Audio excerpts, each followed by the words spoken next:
everyone, it's Danny. Welcome back to my channel. Today I am joining in with the Honey I Shrunk the Layout hop here on YouTube.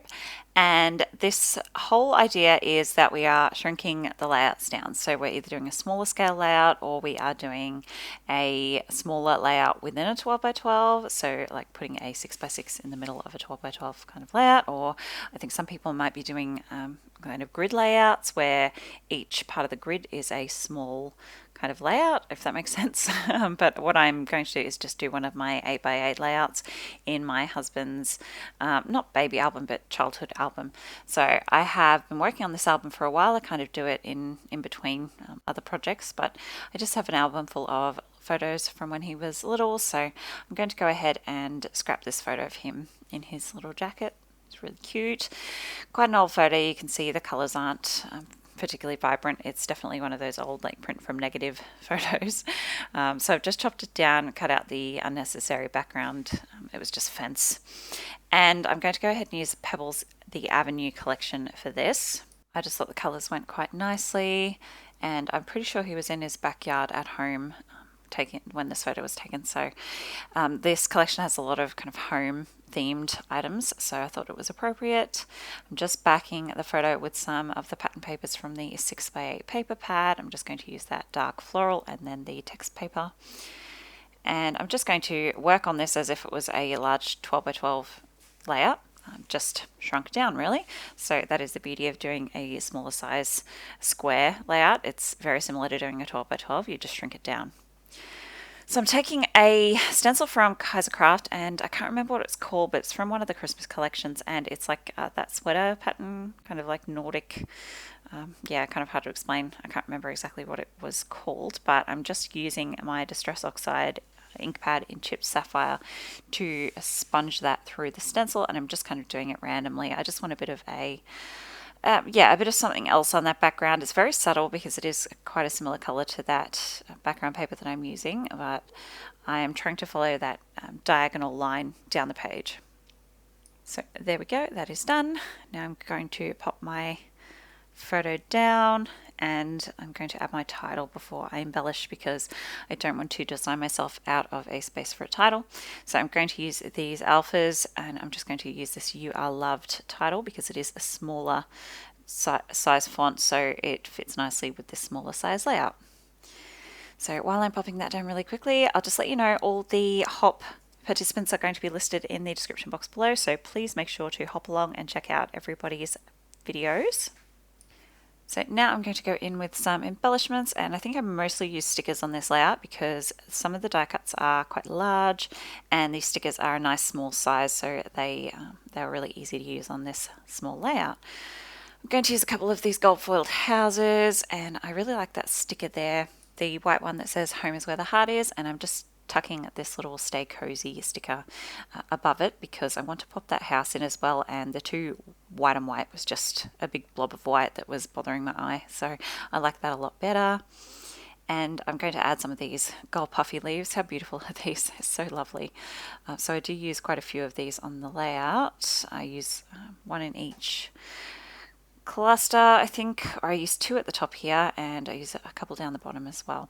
So I'm going to do 3 clusters. I'm going to do one at the top left of my photo, one to the right of my photo, and then one at the bottom of my photo just next to the title there, and I'm just varying the sizes. I pulled out this cut apart sheet from the 6 by 8 paper pad because I knew there was a page of tags, and because they're out of the 6 by 8 and not the 12 by 12, they are quite small, so they're a lot smaller scale. So that is the tip if you're working on a smaller scale layout, is to try and remember those embellishments that are the smaller version of what you would get in the 12 by 12 cut aparts. They're just really handy. So that tiny little tag is perfect, and it has the house as well, so it fits in with that kind of home theme. I'm going to use quite a few of the stickers off the 12 or 6 by 12. It's 6 by 12 technically, but it opens up to be a 12 by 12. There you go. So I'm going to use that little gold foiled heart just there to fill out my title a little bit. A cute little acorn. So I'm just trying to, again, use those smaller stickers, those little teeny tiny bits.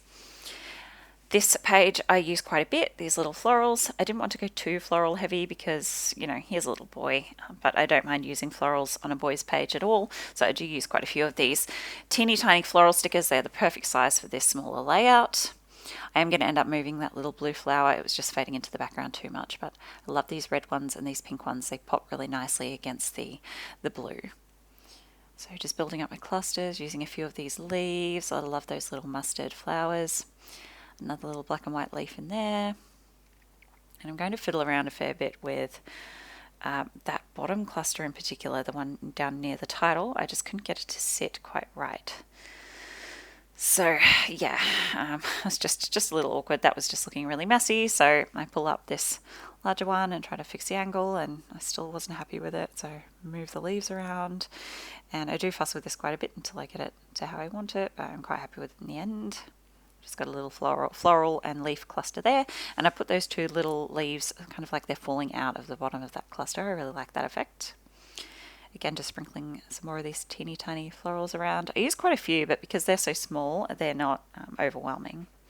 I'm also going to pop in some Nouveau drops. These are the vintage drops in white, and I'm just doing 3 groups of 3 just around my clusters. Once that is done, I'm going to come in with some splatters with my Distress Oxide Mist in Spun Sugar. And I go in with some splatters first, but because it is a light colour, it dries pretty much white. You can't really see the colour. So once I've done all the splatters, what I'm going to do is just come in with the end of my nozzle and kind of touch over the top of where some of those splatters landed, and just add a bit more ink back over the top, and that just kind of helps to add a little more pigment to those spots where it was just looking a little bit pale. And then once that is all done, I will come in with my white gel pen, and I'm just going to go through and do a sketchy border all the way around the outside of my layout. I just felt like that would help to tie everything together and kind of enclose the layout a little bit.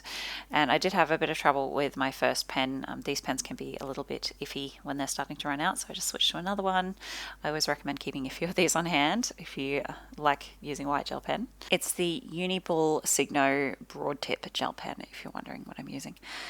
And once I've done that, the last thing I'm going to do is come in with some twine and just add that to the top of my tag. It's just some white embroidery thread, and I will come in just with a spot of tacky glue just to glue down the ends. I just wanted them, kind of tucked away and neat. And I realized at this point that I didn't actually glue my tag down, so I just go through and add some glue behind the bits that I didn't glue down. Most of them are stickers though, so I only need to glue a couple of things. And that is my layout all finished. Thank you so much for joining me today. Close-ups are coming up. Don't forget to check the description box for the links to the other videos, and I'll see you next time. Bye guys.